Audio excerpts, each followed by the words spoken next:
is a poet, Sage Hassan, the Sage. Good morning, good to see you. Good to see you. Now, talk to us about that poem, or that spoken word poetry. What inspired it? And do you still remember the lines? How many years ago was this? Not at all. This is 15 years ago, I think. Whoa. Not at all. It's really old. As you can see, I look pretty young there. Yeah. That poem was, I kind of went to Port Harcourt to do something, and I was asked to do a little something for a radio station. So I wrote it, and it didn't come out well.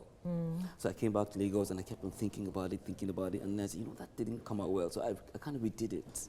Oh. And eventually, Hip Hop World was doing its first edition of the awards, and they said, come and do something. And I said, oh, so I kind of restructured it for, you know, a music event. All right. Yeah, so, and that poem is so timely, and you know, it can't function any longer because it's really old stuff, you know, so yeah. Okay, so now poetry functions with time. So is that what you're saying? Not necessarily. Nice one. Poetry is doesn't function with time. It functions on and based on philosophy. This is what I tell people, that you know the expression of social thought by listening to the poets of a generation. That's what poetry really does. You know, it's unconscious, it's subconscious, and people are not usually aware that this was going on. But the poets that you hear in your society determine social thought. This is what you people are thinking at this point in time. Okay. And this is what is going to determine what you people are going to think in the next 20, 30, even 100 years. Absolutely. Now, tell us about your journey in poetry. How has it been over the years? I see 15 years ago, so you did an much longer. But yeah, but I mean, I came to the public about 15 years ago, 14 years, 2005, thereabouts, yes. You know, public eye. But I think my journey started maybe in 86. Oh. Yes. I was writing from 86, but then my journey to perform poetry must have taken up in 86 because I was watching Reggae Sunsplash, and there was this Jamaican guy, tall, well, not too tall, long dreadlocks, no shirt, army fatigues, boots, and he was just chanting, and I was looking and wondering, what's he doing? You know, I was a little kid. You were taken by him? So what's he doing? Because everybody else was singing, and he wasn't. I said, what's he doing? So I asked my mom, what's he doing?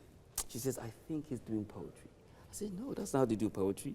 But I kept on watching and paying attention to him, and he basically inspired me. When I started, I was trying to do like the Jamaicans as well. Oh. Until I grew up, I said, no, you can't be doing this like you're not Jamaican. I see you have a book now. Does it mean you veered off into writing and no longer doing poetry? I still do poetry, but at this point in time in my life, I like to be quiet about my thoughts. So I write books a lot more than performing. All right, we'll talk more on this, Sage, but we have to leave it here at this time. Thank you so much for your time on TVC Breakfast. Thank you. And joining me now is a sage himself, a poet, Sage Hassan. It's nice to really have you in the studio. Thank you very much. The point is, I read about you long before. So many years ago, I read about you. I had not even met you at the time and all of that, but here you are in the studio today. Yes. Really interesting. Yeah. Now, let me start with this. If you read poetry from different parts of the world, you see that they have their peculiarities and uniqueness. But when you're talking about Africans and who we are and all of that, what really shapes the kind of poetry that comes from different people? Interesting. What has shaped our poetry, to be very precise, is colonialism. Whoa. Yes, it is an interpretation of white or foreign Western art and culture. It is how the African vision sees poetry through a prism of Western art. You know, and then when those white people were here, when they were teaching us stuff, that's where they taught us to think about ourselves. That's where they taught us to think. And that had an influence in the way we approach. So they told us, you must be African. You must be nationalistic to a point. So it affected the kind of poetry that we were doing back in the day. You know, but of recent, what is influencing or conditioning our poetry, to be honest, is still Westernization, but it's more American at this point in time. Oh, I see. It's American mainstream culture, you know, watching them do the way they do, and then, oh, let's just do the same thing. And just imbibe it into... I'd like you to talk about this, the Dream Maker. It's really interesting. I like the colors. Thank you. I've not read it, but I think I like the colors already. Talk to us, you wrote this, and talk to us about it. The Dream Maker is my besides poetry, I write books for people, and then this is me talking about stuff that I learned in 15 years of my life, but it is fictional. So it's like a fable 15 years of active of just poetry. of just living, Uh-huh. of Oh, just okay. living, of Oh. just being alive. Great, You know. I like books that are like parables or allegories. Okay, So okay. and that's kind of stuff that I write basically. So that's what this book is about. You know, it's very focused on the message as much as it is on the fiction, even maybe a bit more on the message than the fiction. Because Wouldn't it be like a deviation from what a lot of people know you for? that's as that? brilliant.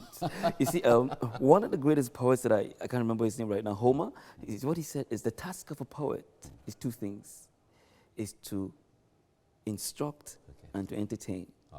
The primary job of a poet is as much to teach as it is to do poetry. That's what poetry really does. Poetry is a vehicle to teach.